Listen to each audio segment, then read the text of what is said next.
Friends, आप सभी का आपके अपने YouTube channel legal and social awareness के इस एपिसोड में मैं करीम अहमद सिद्दीकी एडवोकेट एक बार फिर बहुत बहुत स्वागत करता हूं।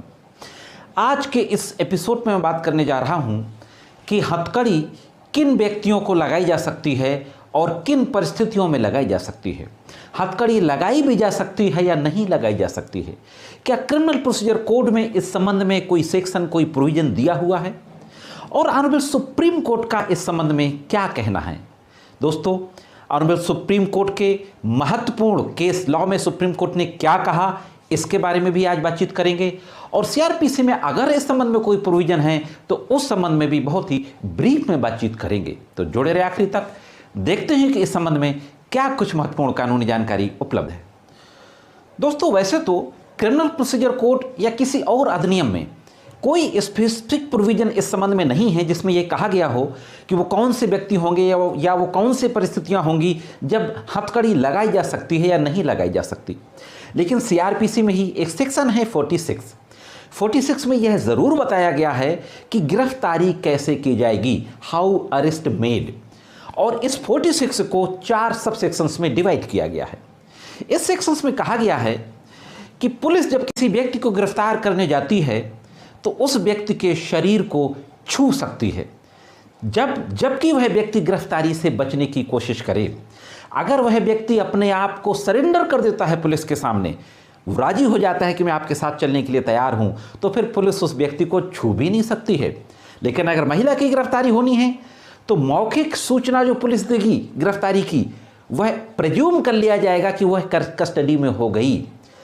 अगर कोई महिला पुलिस अधिकारी है और असाधारण परिस्थितियां हैं, ज़रूरत है छूने की, तो महिला पुलिस अधिकारी उस महिला के शरीर को छू सकती है।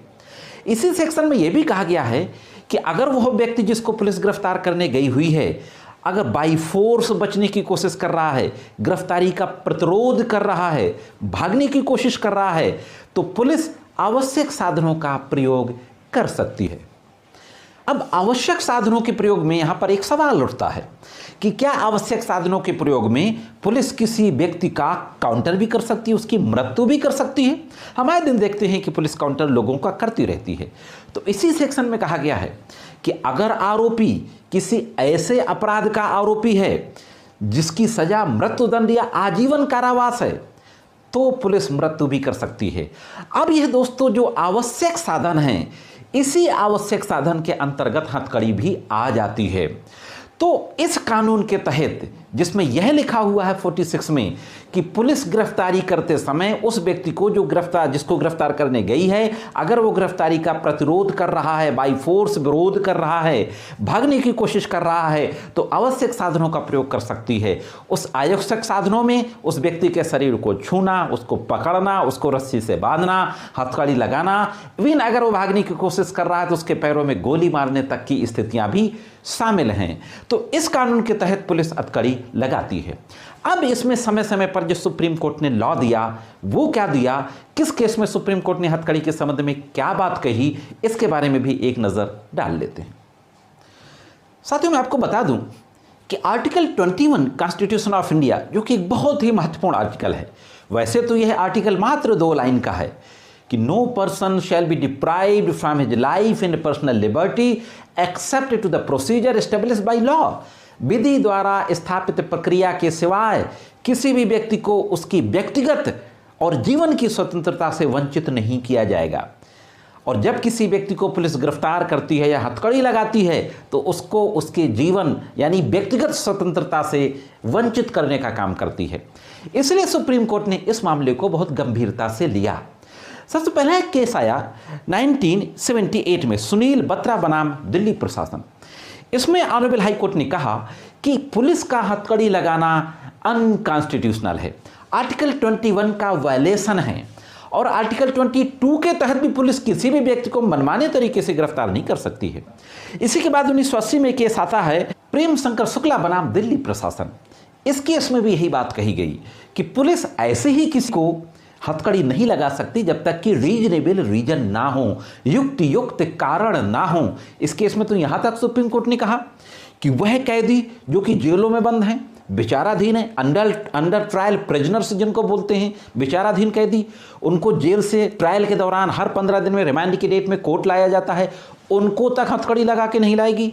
हाँ, अगर रीजनेबल रीजन है तो लगा सकती है, लेकिन उन रीजनेबल रीजन्स को कोर्ट में बताना होगा, कोर्ट को सेटिस्फाइड करना होगा। अगर कोर्ट सेटिस्फाइड हो जाती है कि हाँ देर वाज रीजनेबल रीजन हथकड़ी लगाने के लिए, तो फिर लगा सकती है।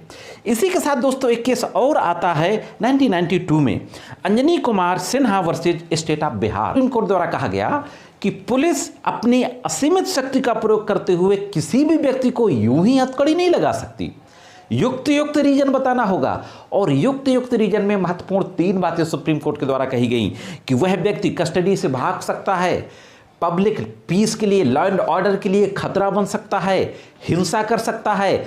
अगर ऐसी परिस्थितियां विद्यमान हैं और ऐसी परिस्थितियों के लिए कोर्ट को कन्विंस कर देती है पुलिस, तो फिर व्यक्ति को हथकड़ी लगा सकती है। तो यह थे 3 कानून जिसमें सुप्रीम कोर्ट ने स्पेसिफिक रूप से, स्पष्ट रूप से यह कह दिया कि नॉर्मल रूप से हथकड़ी लगाना संवैधानिक अधिकार यानी आर्टिकल 21 के तहत मिले हुए व्यक्तिगत स्वतंत्रता और जीवन जीने के अधिकार का उल्लंघन है। पुलिस तभी हथकड़ी लगा सकती है जबकि युक्त कारण हो, और युक्त कारण में ये 3 चीजें भी शामिल हैं दोस्तों। तो साथियों, यह थी एक महत्वपूर्ण जानकारी हथकड़ी से संबंधित। ये जानकारी कैसी लगी कमेंट्स करके जरूर बताएं।